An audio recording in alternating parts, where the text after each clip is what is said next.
अजब सुरीली सी सरगम कानों में रुंझुन रुंझुन, दूर पहाड़ों से गिरकर एक नदी जमीन पर आती, अपना मल्हार बजाती है, लाखों त्योहार मनाती है।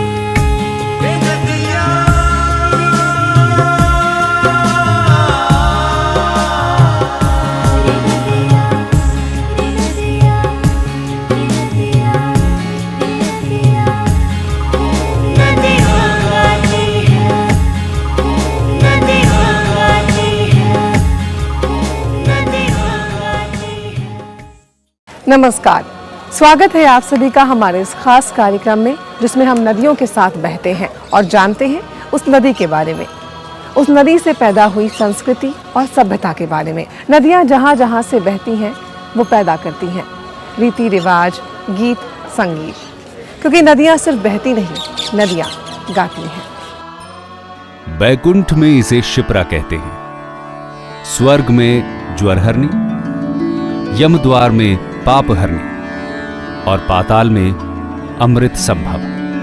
ये है शिप्रा।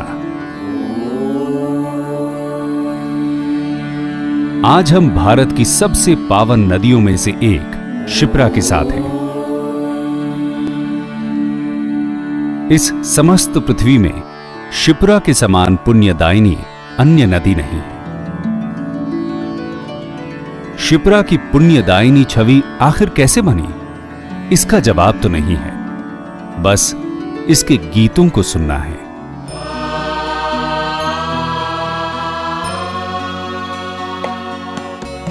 नागेन्द्रहाराय त्रिलोचनाय भस्मांगरागाय महेश्वराय नित्याय शुद्धाय दिगंबराय तस्मै नकाराय नमः शिवाय।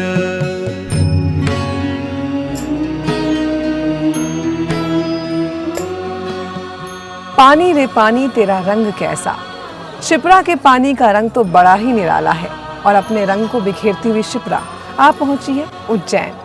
ये है उज्जैन का मशहूर रामघाट।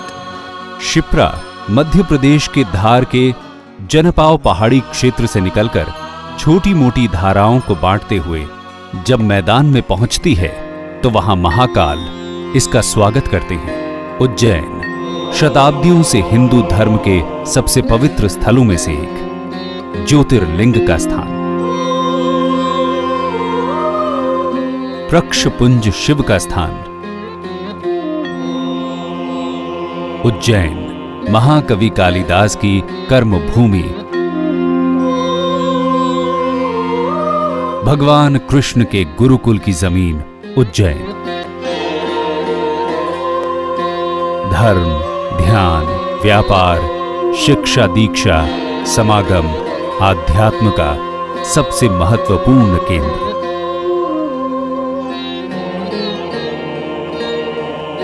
उज्जैन देश की पुरातन शिक्षा नगरियों में से एक है और इसका यह महत्व इसी से स्थापित हो जाता है कि जिस परमेश्वर को हमने जगत गुरु कहा, वे श्री कृष्ण स्वयं अपनी विद्या के अध्ययन के लिए इसी शिप्रा के तट पर उज्जैनी के सांदीपनी आश्रम में आए और उन्होंने यहाँ पर समस्त विद्याओं का अध्ययन किया। उज्जैन एक ऐसा शहर है जिसके बहुत सारे नाम हैं। कम से कम 3000 साल पहले से इसका इतिहास साफ तौर पे देखा जा सकता है। उज्जैन शहर से कर्क रेखा गुजरती है। उज्जैन उत प्लस जैनी महान लोगों की स्त्री रही है। यहाँ चूंकि शैव धर्म का प्रमुख बाहुल्य रहा, क्योंकि यहाँ शिव धर्म का बहुत बड़ा प्रचार था महाकाल पर। महात्मा बौद्ध धर्म भी यहाँ अपना पैर पसार रहा।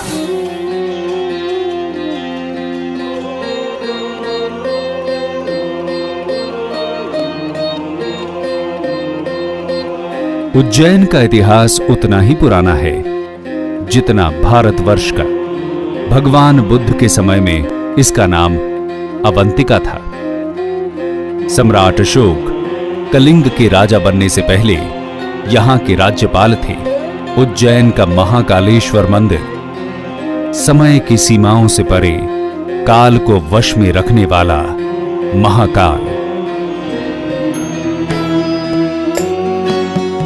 मंदाकिनी सलिल चंदन चर्चिताय नंदीश्वर प्रमथनाथ महेश्वराय मंदार पुष्प बहु पुष्प सुपूजिताय तस्मै मकाराय नमः शिवाय।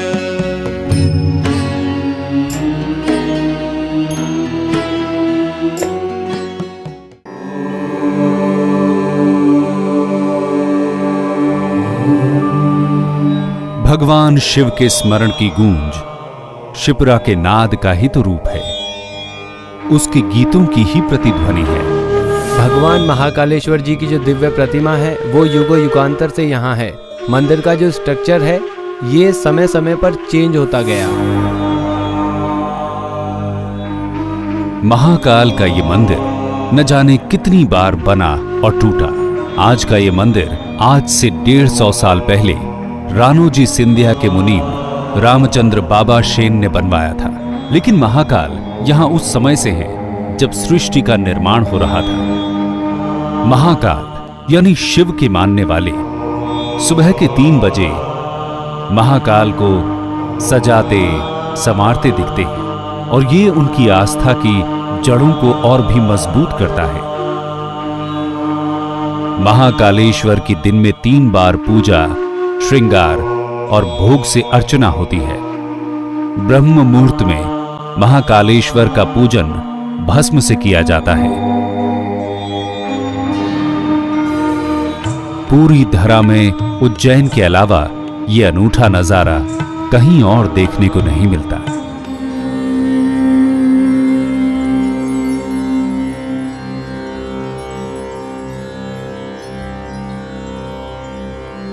रत्नैः कल्पितमासनं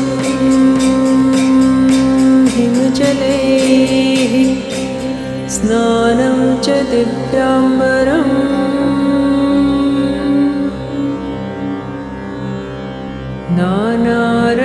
नानारत्नविभूषितं मृगमदामोदाङ्कितं चन्दनम्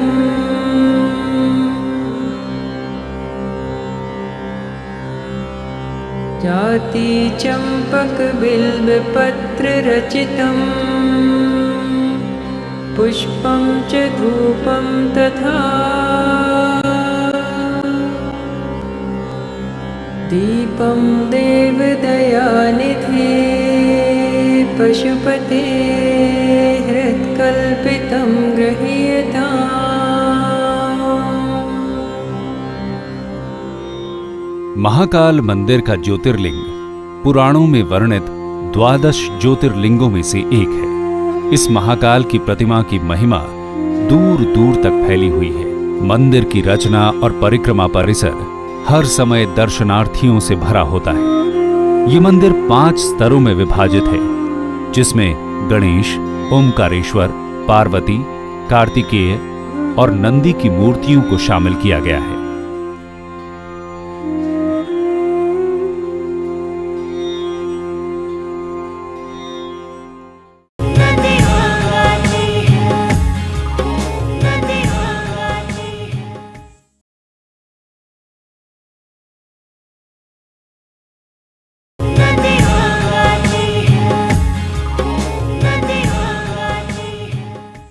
स्कंद पुराण अवती खंड के 26वें छंद में शिप्रा स्नान के बाद महाकाल के दर्शन से मनुष्य मृत्यु के भय से मुक्त होता है, ऐसा बताया गया है। भारतीय पुराणों में 7 पवित्र जगहों का वर्णन किया गया है और उज्जैन को अवंतिका के नाम से पुकारा गया है। अयोध्या, मथुरा, माया, काशी, कांची, अवंतिका, पुरी, द्वारावती चैव सप्तैता मोक्षदायका। हमारे यहाँ 4 पुरुषार्थ महत्वपूर्ण माने गए हैं। उसमें जो अंतिम पुरुषार्थ है वो मोक्ष माना गया है। तो धर्म अर्थ काम की यात्रा पूरी करने के उपरांत मोक्ष मनुष्य के लिए, किसी भी धर्म के लिए महत्वपूर्ण जो है वो तत्व माना गया है। इस मोक्ष स्थली का जो स्वरूप उद्घाटित होता है वो शिप्रा तीर के कारण होता है, शिप्रा नदी के कारण होता है उज्जैन में। आज भी उज्जैनी के तट पर लोग बाग अपने पूर्वजों की शांति के लिए पिंडदान इत्यादि करते हैं और मुक्ति की कामना करते हैं। पानी का बहाव पहले अपने किनारों पर बस्तियां बसाता है, घुमक्कड़ इंसान को स्थायित्व प्रदान करता है और उसी के बाद पैदा हो पाती हैं कलाएं, संस्कृति और परंपराएं। धनिकः श्रोत्रियो राजा नदी वैद्यस्तु पंचमः पंच यत्र न विद्यन्ते न तत्र दिवसम बसेत। भारतीय परंपरा ये कहती है कि जहाँ ये 5 साधन उपलब्ध न हो वहाँ पर मनुष्य को नहीं रहना चाहिए। वो है श्रोत्रिय, राजा, धनी, वैद्य और नदी। ये 5 जहाँ नहीं हो वहाँ निवास करने को मना किया गया है। इस देश में 4 ऐसे स्थान हैं जहाँ पर हर 12 वर्ष के अंतराल में कुंभ का मेला लगता है। और ये कुंभ की जो कथा है ये देव और असुरों के संग्राम से जुड़ी हुई है।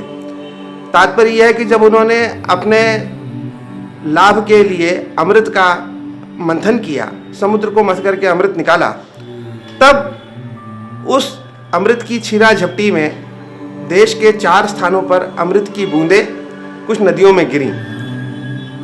उन 4 स्थानों में से उज्जैनी भी एक है।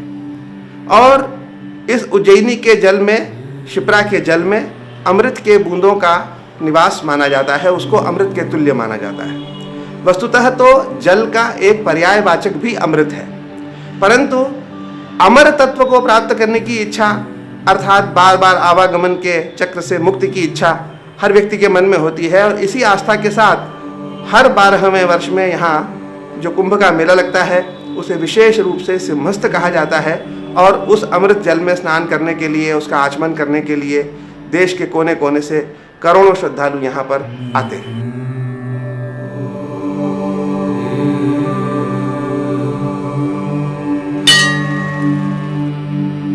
हर 12 वर्षों में अवंतिकापुरी उज्जैनी में कुंभ मेला, जिसे एक नाम दिया गया है सिंहस्थ, मनाया जाता है। इसका कारण यह है कि यहाँ पर जब कुंभ मेला लगता है उस समय सूर्य सिंह राशि में होता है और ये जो समय आता है ये भीषण गर्मी के समय यहाँ पर सिंहस्थ पर्व मनाया जाता है। और साथ ही यहाँ पर 2 स्थानों का विशेष महत्व रहता है कुंभ मेले में, सिंहस्थ में। पहला स्थान जो आप देख रहे हैं सामने का, वो कहलाता है जूना अखाड़ा, और ये जो अखाड़ा कहलाता है ये वैष्णव अखाड़ा। उस स्थान पर नागा साधु स्नान करते हैं हर शाही स्नान पर, और यहाँ पर वैष्णव साधु स्नान करते हैं। दोनों में ऐसी मान्यता रही है कि दोनों इस नदी को पार नहीं करते हैं। वो शैव अखाड़ा, ये वैष्णव अखाड़ा, इस नाम से ये चर्चित माने गए हैं। और इस स्थान के महत्व के अनुसार जो शिप्रा माता का प्रवाह है वो दक्षिण से उत्तर की ओर बह रहा है। इसका एक संपुट मंत्र है, ओम पयस्वन्यै च विद्महे उत्तरवाहिनी च धीमहि तन्नो शिप्रे प्रचोदयात। मतलब पयस के समान, मतलब दूध के समान बहती हुई उत्तर की ओर गमन करती हुई ऐसी मोक्षदायिनी माँ शिप्रा हैं। इसका ये साक्षात्कार रूप है। शिप्रा में सिंहस्थ कुंभ के दौरान लाखों की भीड़ जुटती है। कुछ अपनी आत्मा की गर्द को धोने आते हैं, कुछ आत्मा से परमात्मा के मिलन के लिए, कुछ इस ख्वाहिश में कि दोबारा मनुष्य योनि में जन्म न ले और उनकी आत्मा अमर रहे। मृत्यु और जन्म के बंधन से छूट जाए। मनुष्य होने में दुख है, दर्द है, क्रोध है, हिंसा, द्वेष, लोभ, ईर्ष्या से गुजरना पड़ता है। तो जाहिर है इन अवगुणों से छुटकारा पाना एक प्रकार की स्वतंत्रता है, और इसी स्वतंत्रता की तलाश इंसानों को पर्वतों से लेकर शिप्रा जैसी पुण्यदायिनी धाराओं तक ले आती है। ये शिप्रा शब्द जो है वैदिक नाम है। ये पहला अर्थ तो नाक है, अर्थात ये सारे ब्रह्मांड में अगर जिसको हम कहते हैं कि जिसकी नाक नीची हो गई, जिसकी नाक ऊंची हो गई, तो ये भारतवर्ष के धार्मिक संस्थानों में नाक के रूप में शिप्रा है, अर्थात हमारे सम्मान की सूचिका है। दूसरा शिप्र का मतलब है हनु, अर्थात दाढ़ी भी कहा जाता है। जो दाढ़ी होती है और वो भी मनुष्य का बहुत महत्वपूर्ण अंग होता है, क्योंकि दाढ़ी जो है उसके सौंदर्य को और उसके शारीरिक अभिव्यक्ति का जो है वो शुभ सूचक होती है। तो शिप्रा जो वो दाढ़ी के रूप में भी मान्य है, अगर एटमोलॉजी, अगर इसकी व्युत्पत्ति इस तरह से ग्रहण की जाए। लौकिक संस्कृत में शिप्रा का अर्थ होता है शीघ्र गति। शिप्र अत्यंत गतिवान, तेज गति से चलने वाली।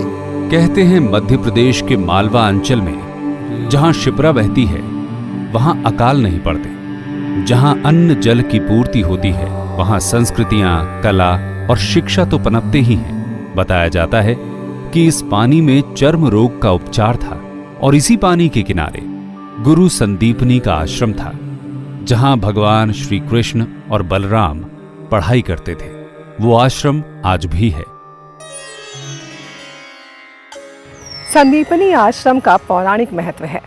ऐसा माना जाता है कि गुरु संदीपनी इस आश्रम का उपयोग भगवान श्री कृष्ण, उनके मित्र सुदामा और भाई बलराम को पढ़ाने के लिए करते थे। इस आश्रम का उल्लेख महाभारत में भी है।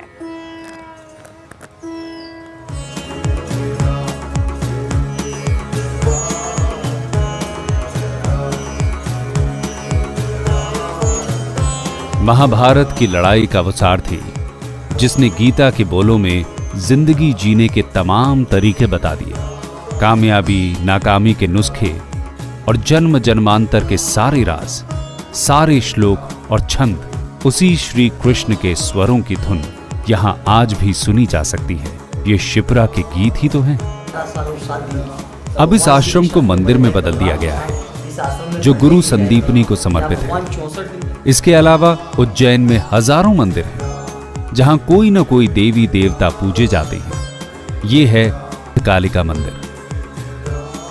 ये मंदिर मध्य प्रदेश पर्यटन मंत्रालय की देखरेख में है और देखने योग्य पर्यटन स्थलों में से एक है। ये कालिका देवी हैं, मां काली। हिंदू पौराणिक कथाओं के अनुसार बेहद शक्तिशाली। उज्जैन की किंवदंतियों के अनुसार इसी देवी के आशीर्वाद से महाकवि कालिदास को साहित्यिक कौशल प्राप्त हुआ था। 7वीं शताब्दी के दौरान राजा हर्षवर्धन ने इस मंदिर का जीर्णोद्धार करवाया था। इसी शिप्रा के तट पर हर्षवर्धन को मोक्ष भी मिला। रामघाट पर उज्जैन का असली चेहरा देखने को मिलता है। मंदिर की कतारें, दर्शनार्थियों का हुजूम, पंडित, साधु, हर वर्ग के लोग अपनी अपनी श्रद्धानुसार तट पर अपनी दिनचर्या में व्यस्त रहते शिप्रा को देवी मानते हैं।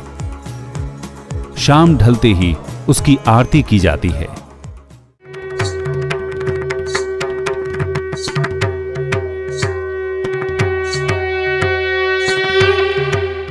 हे शिव शंकर, हे शिव शंकर, हे शिव शंकर भोले शंकर तुमको दूर करो। हे शंकर कैलाशपति तुम हमरे कष्ट हरो। हे शिव शंकर भोले शंकर तुमको दूर करो। हे शंकर कैलाशपति तुम हमरे कष्ट हरो। हे शिव शंकर, हे शिव शंकर कैलाशपति तुम हमरे कष्ट हरो। शिव शंकर, हे शिव शंकर, हे शंकर कैलाशपति तुम हमरे कष्ट हरो।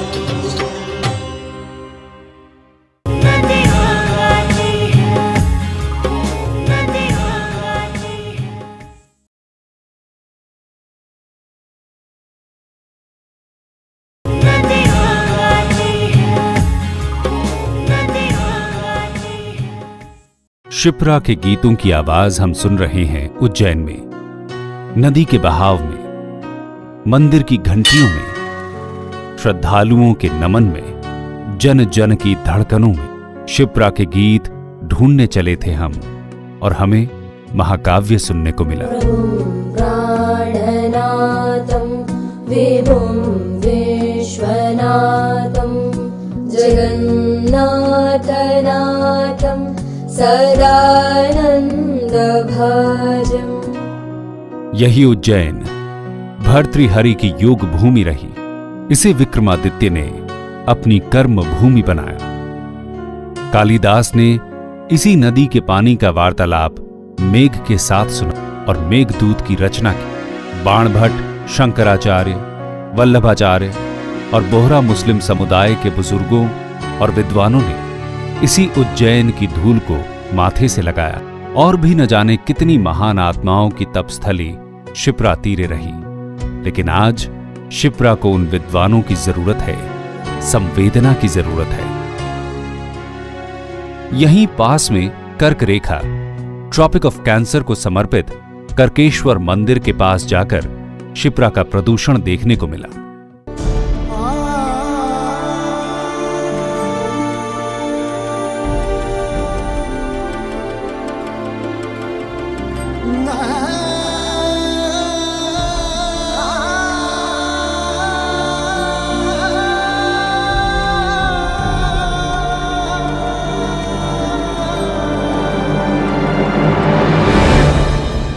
हमारा भारत स्वतंत्र हुआ तो नई चीज़ें आई, नई कारखाने लगे, नए बांध बने, नए ये बने, है ना। अब वो जो हैं ठीक है, वो हमारे लिए फ़ायदे की चीज़ है एक तरफ वो हमारे, लेकिन हमारी नदियों के लिए बहुत खतरनाक है ना। क्योंकि जितने भी आप कारखाने लगाएंगे वो सारा कचरा कूड़ा सब नदियों में जाएगा। जिसको हम पवित्र जलधारा कहते हैं वो पवित्र तो रहती है लेकिन उसमें कचरा भर जाता है। ये जो पानी की कमी हो रही है और ये इसलिए हो रही है कि हम नदियों को बिल्कुल कूड़ा कचरा डाल के रोक रहे हैं, बांध बना के रोका जा रहा है। तो ये इसके लिए तो सुधार करना पड़ेगा और वो हमारे मन में ही होना चाहिए सुधार। जब तक हम नहीं सुधरेंगे कोई सरकार नहीं कर सकती।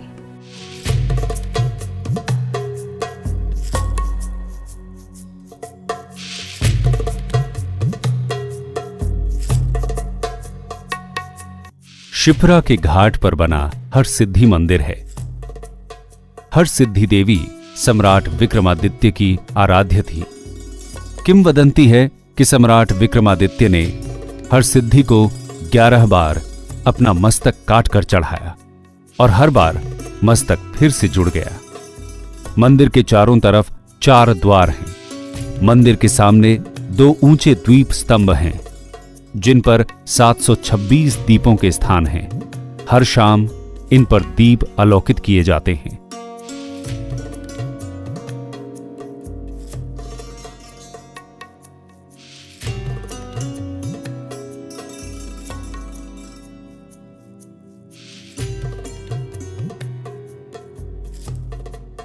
हम लोग कहते हैं 4 आदमी हैं और मतलब 40 वर्षों 35 वर्षों से 30 वर्षों से लगाते चले आ रहे हैं लगातार।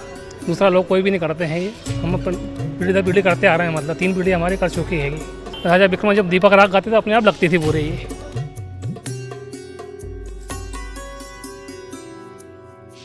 उज्जैन हिंदुस्तान के सबसे प्राचीन एवं धार्मिक आध्यात्मिक शहरों में से एक है, जिसका अस्तित्व उस पावन नदी से जुड़ा हुआ है जो कल भी थी, आज भी है। उज्जैन शिक्षा का महत्वपूर्ण केंद्र शताब्दियों से रहा है। ये जगह उन लोगों के लिए सही है जो भारत के सांस्कृतिक इतिहास में दिलचस्पी रखते हैं, चाहे वो ईसा पूर्व राजा विक्रमादित्य के बारे में हो जो यहाँ के राजा थे, या जयपुर के राजा जय सिंह द्वारा बनाई गई वेधशाला या विशालकाय घड़ी। ये देखिए सर, ये सम्राट यंत्र है एंड इसको बोलते हैं धूप घड़ी। 1719 में राजा जय सिंह ने इसका निर्माण किया। जब से अपने को स्थानीय समय अभी भी आपको स्पष्ट मिलेगा। और आज का जो करेक्शन मिनट्स है इसमें 20 मिनट का करेक्शन मिनट है। अगर आप इसमें 20 मिनट जोड़ दोगे तो अपना इंडिया स्टैंडर्ड टाइम बन जाता है। 22 जून को आप यहाँ पर कहीं पर भी आकर के खड़े होंगे तो आपकी शेडो आपसे गायब मिलेगी। अगर अपन इस पेन को इस प्रकार से खड़ा भी कर देंगे तो इस पेन की भी शेडो नहीं दिखेगी। राजा जय सिंह द्वितीय जब मुगल सल्तनत की तरफ से मालवा के राज्यपाल भेजे गए थे तो उन्होंने इस वेदशाला की स्थापना की थी। 1725 के आसपास जयसिंह ने फारसी और अरबी ज्योतिष की पुस्तकों का संस्कृत में अनुवाद भी करवाया। ये राजा विक्रमादित्य की राजधानी थी करीब 2000 साल पहले। वो अपने ज्ञान, वीरता, न्याय और उदारता के लिए जाने जाते थे। पौराणिक कथाएं बेताल पच्चीसी और सिंहासन बत्तीसी उन्हीं के बारे में लिखी गई हैं। विक्रम विश्वविद्यालय महाराजा विक्रमादित्य के नाम से स्थापित है और विक्रम का नाम न केवल हमारे देश में अपितु संसार भर में संवत प्रवर्तक के रूप में विख्यात है। जैसे हम आज ईसवी सन की बात करते हैं, उसके 57 वर्ष पूर्व विक्रमादित्य ने विक्रम संवत की स्थापना की थी। उन्होंने अपनी विजय के उपलक्ष्य में एक नए साल को चलाया जो विक्रम संवत के नाम से जाना जाता है और अनेक हस्तलिखित ग्रंथों में, शिलालेखों में, ताम्रपत्रों में इस विक्रम संवत का निरंतर उल्लेख होता रहा है। इसी राजा विक्रमादित्य के यहाँ महान चिकित्सक, धनवंतरी, कवि कालिदास जैसे नवरत्न थे। विक्रम विश्वविद्यालय में सिंधिया इंस्टीट्यूट नाम की वो संस्था है जहां भारत भर से कीमती पांडुलिपियां जमा की गई हैं। शिप्रा किनारे ज्ञान का केंद्र उज्जैन अपनी परंपरा को निभा रहा है। ये भी तो शिप्रा के ही गीत है।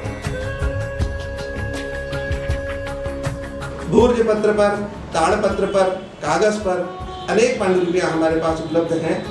90 फीट लंबे एक ही पत्र पर पूरा श्रीमद् भागवत लिखा हुआ है, वो पांडुलिपि भी हमारे पास उपलब्ध है। और श्रीमद् भागवत और महाभारत के कुछ चित्रित ग्रंथ भी महत्वपूर्ण हैं जो कि सोने और चांदी के कलम से युक्त है। वस्तुतः हमारे यहाँ औरंगजेब के भाई दारा शिकोह के द्वारा जो उपनिषदों का और श्रीमद् भागवत का पर्शियन भाषा में अनुवाद कराया गया था, उसकी पांडुलिपियां हमारे पास सुरक्षित हैं। ये पांडुलिपि महाभारत के युद्ध की है। इसमें वो चक्रव्यूह दिखाया गया है जिसमें अभिमन्यु घुसा था और निकल नहीं पाया था। दुर्योधन यहाँ बीच में है और उसे घेर कर खड़े सभी सैनिकों के नाम यहाँ दर्ज हैं। ये अमूल्य, दुर्लभ रेखा चित्र मिथक और इतिहास के बीच की रेखा को मिटाता है। इसी विक्रम विश्वविद्यालय में जो संग्रहालय है, वहां पाषाण काल से लेकर मुगल काल तक की बेशकीमती चीजों का संग्रह है। वो तथ्य भी मिलते हैं जिनके बारे में इतिहास भी नहीं जानता।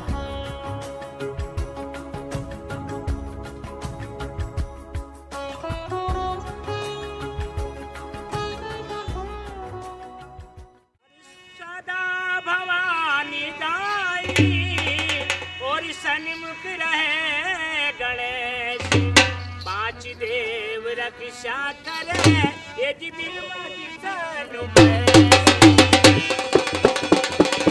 तेजा जी मध्य प्रदेश के इस इलाके में लोक देवता की तरह पूजे जाते हैं।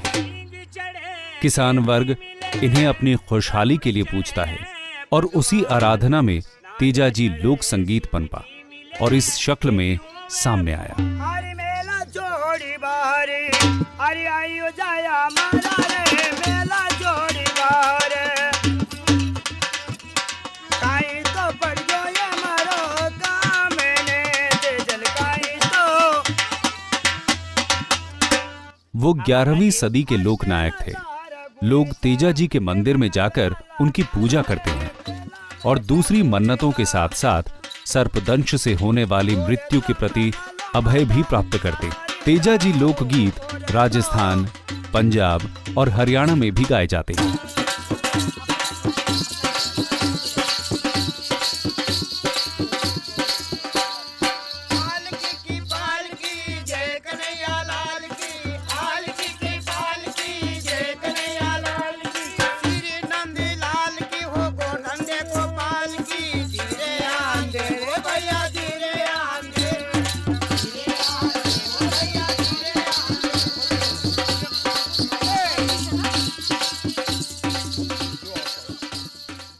वो एक सत्यवादी थे और अपने धार्मिक विचारों से लोगों को सद्मार्ग पर चलने के लिए प्रेरित करते थे।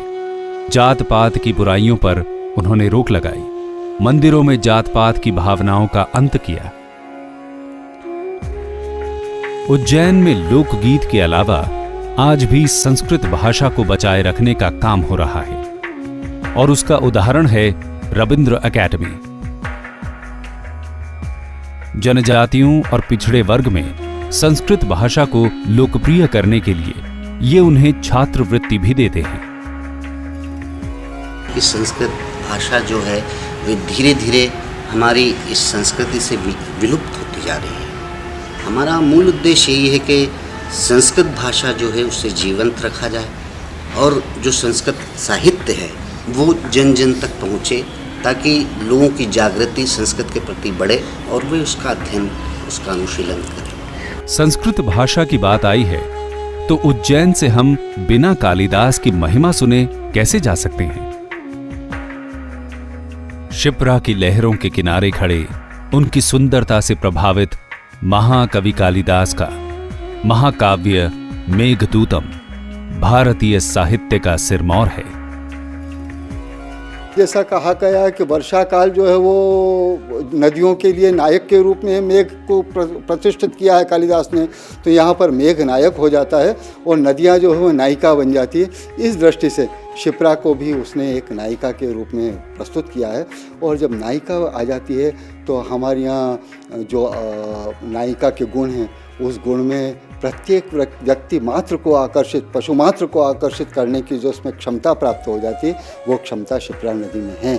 मेघदूतम उस यक्ष या प्रेमी की कहानी है जो अपनी प्रेमिका को संदेश भेजता है बादलों के जरिए, मेघों के जरिए, क्योंकि प्रेमिका के देश में जाने से राजा ने उसे मना किया है। इस प्रकार आषाढ़ के प्रथम दिन आकाश पर उमड़ते मेघों ने कालिदास की कल्पना के साथ मिलकर एक अनन्य कृति की रचना कर डाली।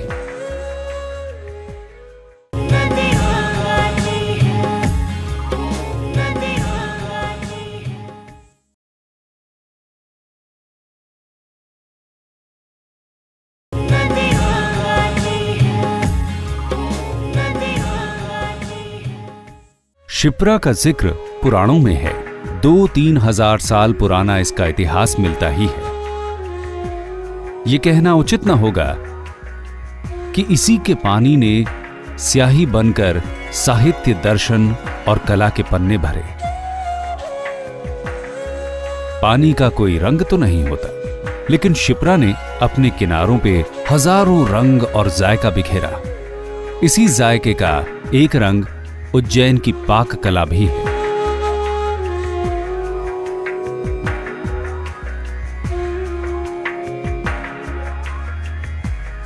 देसी घी की पूरी तो नाश्ते खाने के लिए ठीक है, लेकिन नमकीन का इस्तेमाल हर खाने में हर समय किया जाता है। यहां के लोगों को नमकीन खाने का बस बहाना चाहिए।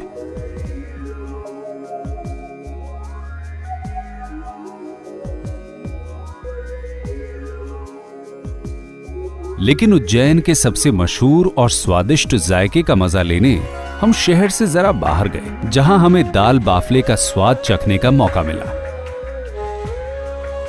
इसी कढ़ाई के अंदर बाफले को बॉईल करते हैं, अच्छे से बॉईल हो जाता है। इसको भी कम से कम ½ एन आवर लगता है बॉईल होने में। उसके बाद इसको इसके अंदर से निकाल कर थोड़ी देर इसको ड्राई किया जाता है, ताकि इसका जो पानी है वो पूरा इवापोरेट हो जाए। उसके बाद देन हम उसको ओवन के अंदर बेक करते हैं। दाल बाफले इस मालवा इलाके का बड़ा पसंदीदा खाना है। सूजी के पेड़े, घी का स्वाद और शिप्रा का पानी सीधा नदी से ना आता हो, लेकिन है तो उसी का।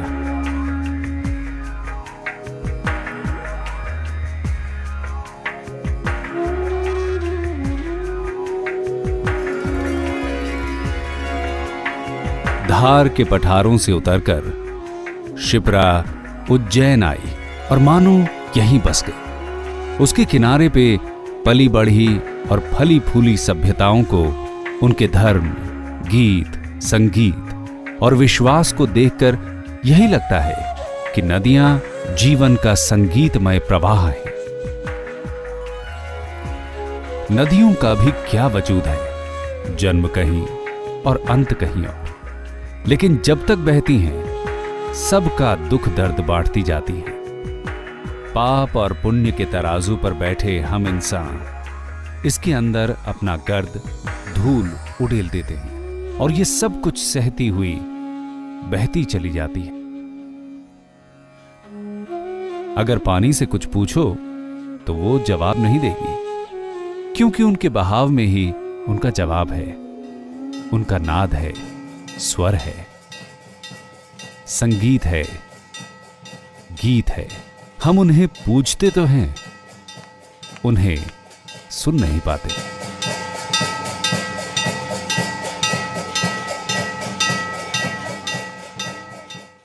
शिप्रा के साथ हमारा सफर अद्भुत रहा। धार की चट्टानों से उतरकर शिप्रा उज्जैन आई और मानो यहीं की होकर रह गई। इसके गीतों को सुनकर कभी मन उदास होता है तो कभी खुश।